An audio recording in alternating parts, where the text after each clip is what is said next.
Christmas is nostalgic for me because it's always been a time of tradition. Growing up, my father would drag a Christmas tree into the living room, and my mother and I would decorate it and deck the halls with boughs of holly. Every night, my father would light a log in the fireplace and blast Bing Crosby's Christmas album loud enough for the entire neighborhood to hear. Being raised Christian, I was taught that Christmas was the day that we celebrated the birth of Jesus Christ.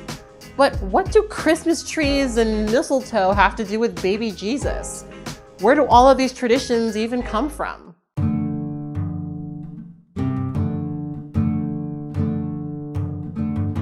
Let's start with the Yule log. We can track the origin of the Yule log to pre-Christian Scandinavia in Norse country during a time of the year where the days are shorter and the darkness devours the light. Fathers and their sons would venture into the snowy forest and fetch the largest log that they could find.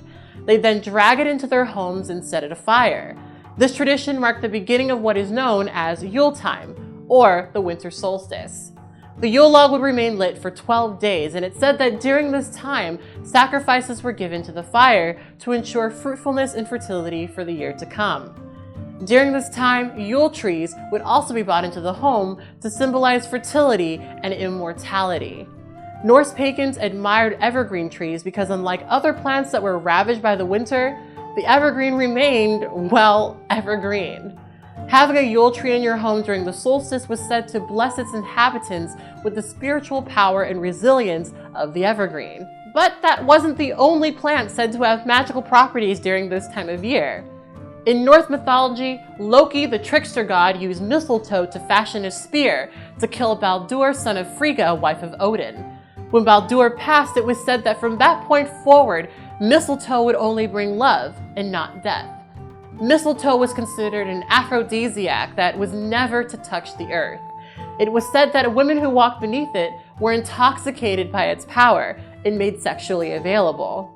For 12 days, the Yule log burned, and great feasts and joyous gatherings commenced to honor the Norse god Odin. Odin was said to roam the sky during the solstice, collecting the souls that have passed on that year. Meat was in abundance, and as the winter raged outside, the Norse pagans celebrated in the warmth around the Yule log. But the pre-Christian Norse weren't the only ones with winter solstice traditions. In pre-Christian Rome, a raucous party called Saturnalia was underway. Saturnalia took place a week before the winter solstice to celebrate Saturn, the god of excess. Saturnalia celebrations were a time where roles were reversed. Slaves became masters and masters became slaves. The orgy of drink, sex, and over-excess continued on for an entire month. But a much more solemn celebration was practiced by an elite group of influential Romans who worshipped the Persian god Mithra, the god of the unconquerable sun. They celebrated his birth, which signified the end of the dark days of winter and the return of the dominance of the sun. Mithra happened to be born on December 25th, and of course, that's not a coincidence. When Rome invaded Britain in 54 BC, their customs influenced the Britons, and Saturnalia became known as the Festival of Fools. Fast forward a bunch, and in the 4th century, Christianity began to spread, and it struggled to compete with these pagan traditions. The Church of Rome eventually said, well, if you can't beat them, join them, and they appropriated pagan symbolism as part of their official Christianity. And so December 25th became the birth of the Son of God, rather than the birth of the God of the Sun, and the Feast of Fools became known as Christ's Mass. Despite the new association with Christianity, the debauchery of the Feast of Fools continued until 1652, when Christ's Mass eventually was outlawed in England after the execution of Charles I. However, when Charles II restored the monarchy, the traditions continued on. The Puritans were not very pleased with this. See, Puritans believed that Christianity should be separated from paganism, and they took this belief with them to the New World. But even then, Saturnalia traditions continued in early America. In 1644, all activities relating to Christmas were banned by the Puritan-dominated Parliament in England.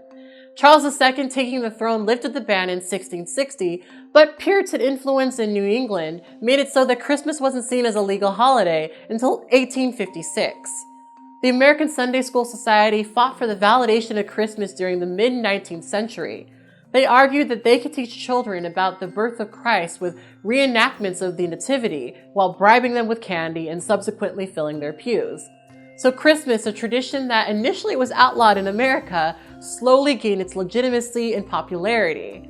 In popular culture, literature like Charles Dickens' A Christmas Carol helped establish Christmas as a tradition.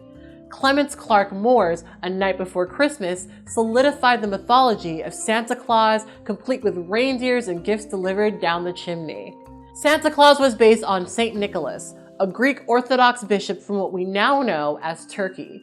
The story goes that one day Saint Nicholas discovered that a neighboring family was destitute and on the brink of selling one of their daughters into sexual slavery.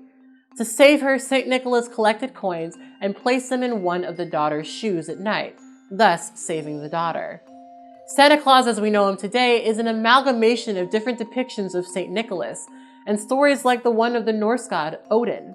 His contemporary appearance was initially solidified by an illustration by Thomas Nast, but the Santa that we all know and love today is a specifically Americanized Santa designed by Coca-Cola in 1920, and since he's officially become the mascot of Christmas, a holiday that today seems more about consumerism than anything else. There's a lot of debate around this time of year about whether or not Christmas is a Christian holiday.